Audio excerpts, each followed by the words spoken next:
If you own a company with a team of people or you manage people and you struggle with giving your team members direct feedback, letting them know where they could improve their work, where they're falling short, that's going to hold you back. And in this video, I want to share with you what I have done because I used to be deeply uncomfortable with having these kind of conversations where I would have to give people direct feedback to now where I don't feel any sense of weight around having those sort of conversations. It's completely transformed for me. I want to share with you two things that I've done in this video that has been really helpful. Before diving in, I'll just share with you a little bit of my story, so maybe it'll be relatable.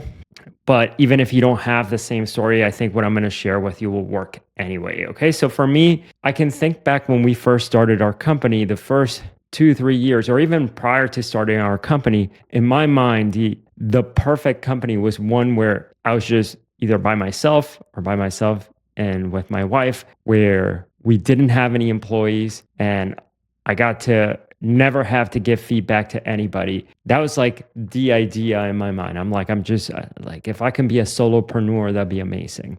The thing is, eventually we ended up growing, thankfully, and I only have two hands and we couldn't grow any further just with my effort. And we needed to hire people, we needed help.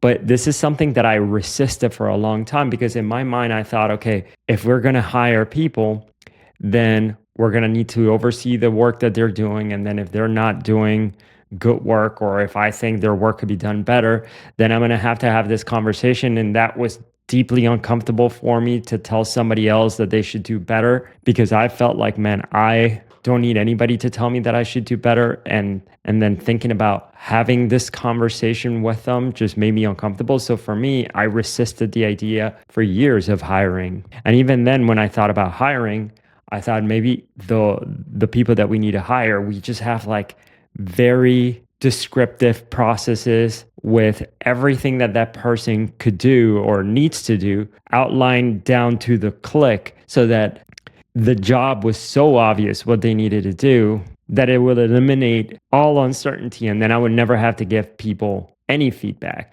So both of those things, not wanting to hire and then having to think that I need to create every single process before I hired somebody, all stem from the fact that I found having conversations with people, letting them know where I think they could improve, discomforting or deeply uncomfortable. I would avoid them.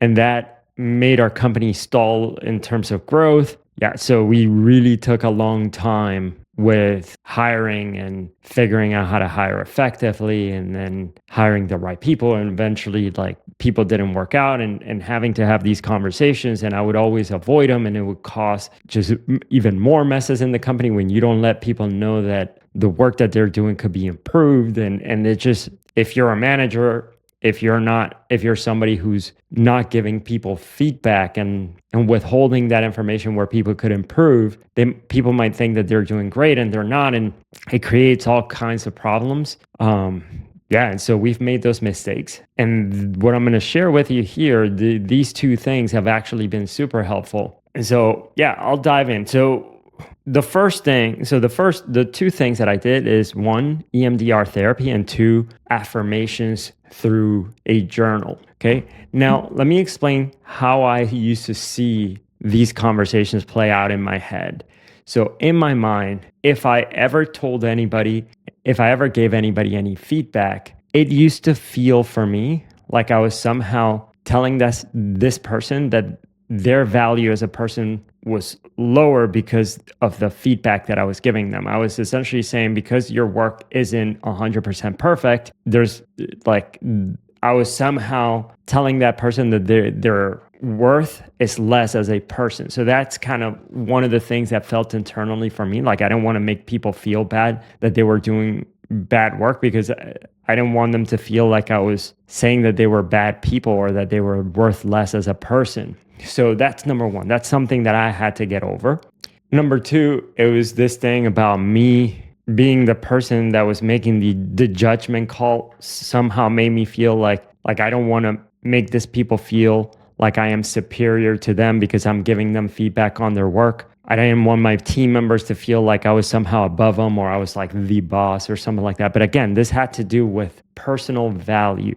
And then the other thing that I had to work through was the feeling of confrontation, feeling like if I were to have these conversations of letting people know where they can improve, it was going to feel confrontational and it was going to feel like I was like somehow mad at them or fighting them on something. Fast forward to now, things don't feel the same way. I don't feel like if I give people feedback, I'm somehow diminishing their value as a person. And I also don't see this kind of conversations as confrontation. So those two things have shifted in my mind. And this has allowed me to have these kind of conversations, which is way different than how I used to think about it. I used to think that I used to have to somehow overcome these feelings that I have inside of me and think to myself, well, you know what? The way to get better at having these harsh conversations is like, I got to be harsh, or I don't care if people feel bad. I just like, that's part of the job.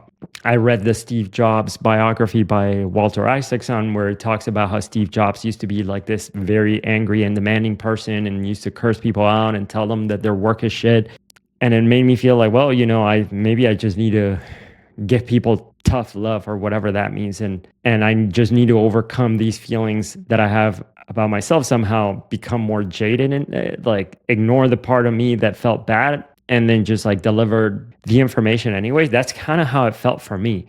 So these two things that I've done, the therapy and the journaling, have helped. So let me explain how. So first, the EMDR therapy. If you've never heard of it, it's going to sound pretty woo-woo, but EMDR therapy, I forget what EMDR stands for. Eye movement desensitization, something. I don't know. R stands for something. But what it is you sit with a therapist. They're asking you questions. It's kind of like a little bit of talk therapy, but you don't do sometimes a lot of talking. You can, but sometimes you don't. And then there's these things. Again, this is the part that sounds woo-woo.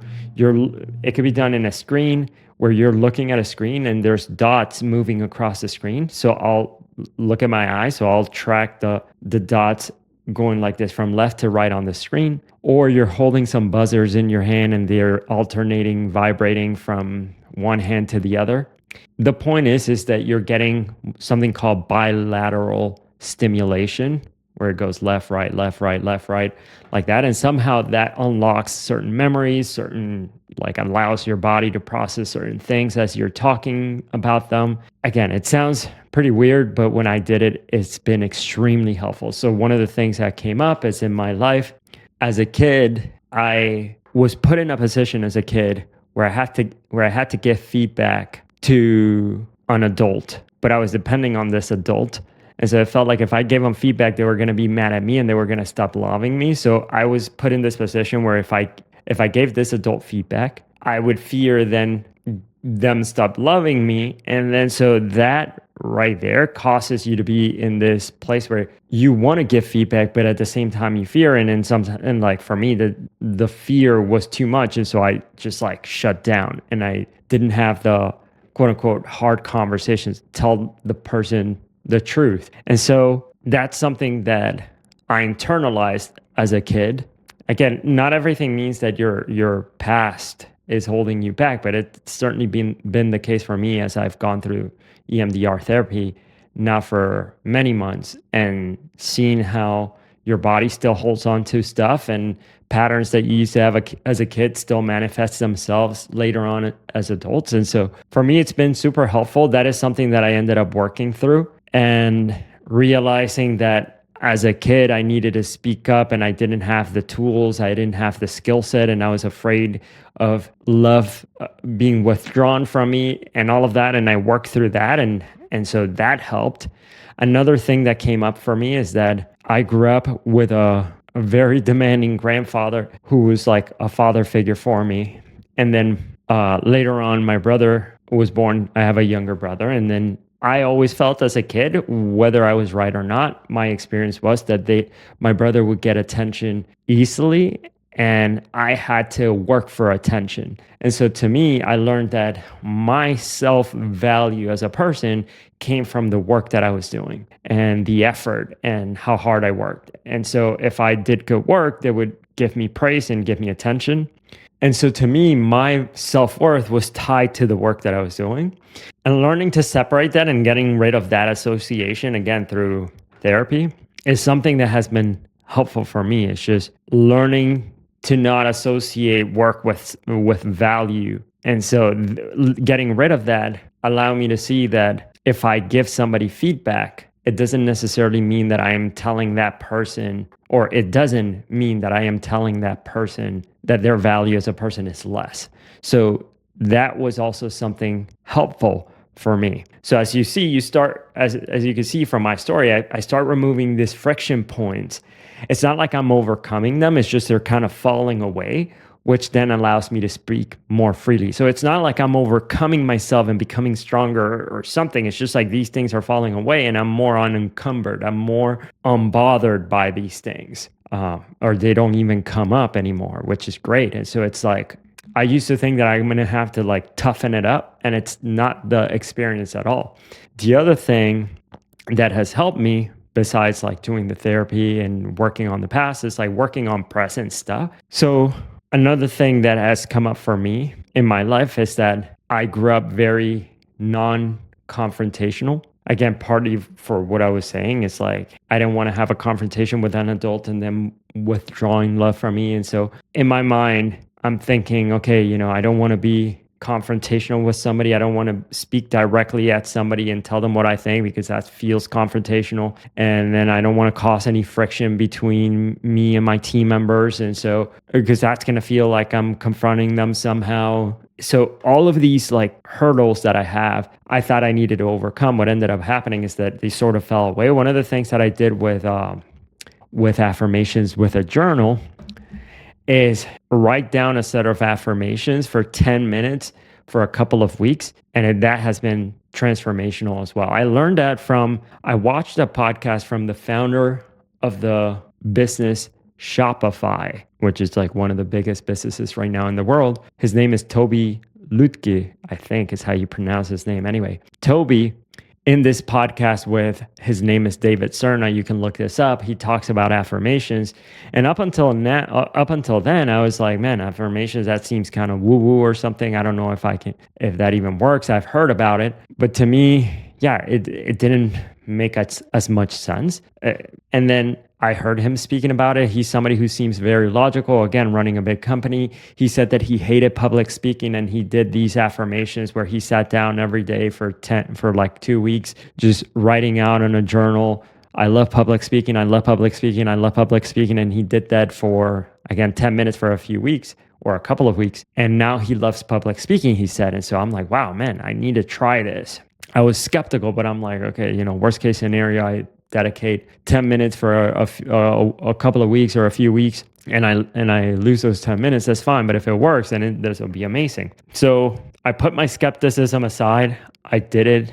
And for me, it has been helpful. So the things that I wrote down, I had a conversation with ChatGPT where I explained, I'm like, hey, I learned this from Tobi, where he does affirmations, and he wrote, I love public speaking, and he hated it. Now he loves it. What do I say based on what I want to work on, which is being more direct and giving feedback?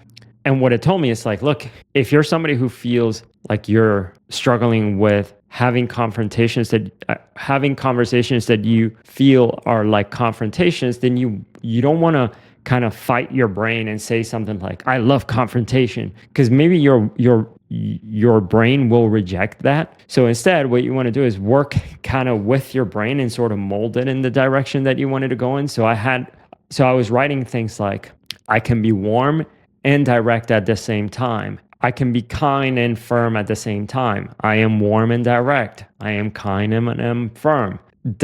Being direct is being kind. Things like this. So like I wrote that for 10 minutes and I repeated that exercise for a couple of weeks, a few weeks, maybe 2-3 weeks. And that also felt like it helped a lot. So I don't know why it works. The way Tobi explained it is like somehow the repetition, you're rewiring the brain. I guess it worked. That's why I'm sharing it. Also, the EMDR worked. The EMDR sort of helped me clear things about my past, patterns that were showing up. And then the affirmations helped me sort of install different beliefs in the future right now in the present. I don't know if you did the affirmation without the therapy, if it would still work. I'm assuming maybe it will. I don't know if the combination of it worked really Well, because of both of those things. But anyway, long story short, that's what I did. That's what's helped me. And as I said at the beginning, to me, this is something that now I feel a lot more comfortable. So if I think of a conversation like this, like if an employee gave me a document and I read it and I'm like, okay, the beginning sounds good, but this part right here seems messy. Like it doesn't follow a logical structure. This could be improved. I no longer feel encumbered in the past. I'm like, oh man, how am I going to say this to them? How am I going to explain? Like, how do I not make them feel bad about this? Now it's just like, hey, I would say it exactly like that. I would say, hey, I was looking at the document you sent me. Thank you for making it.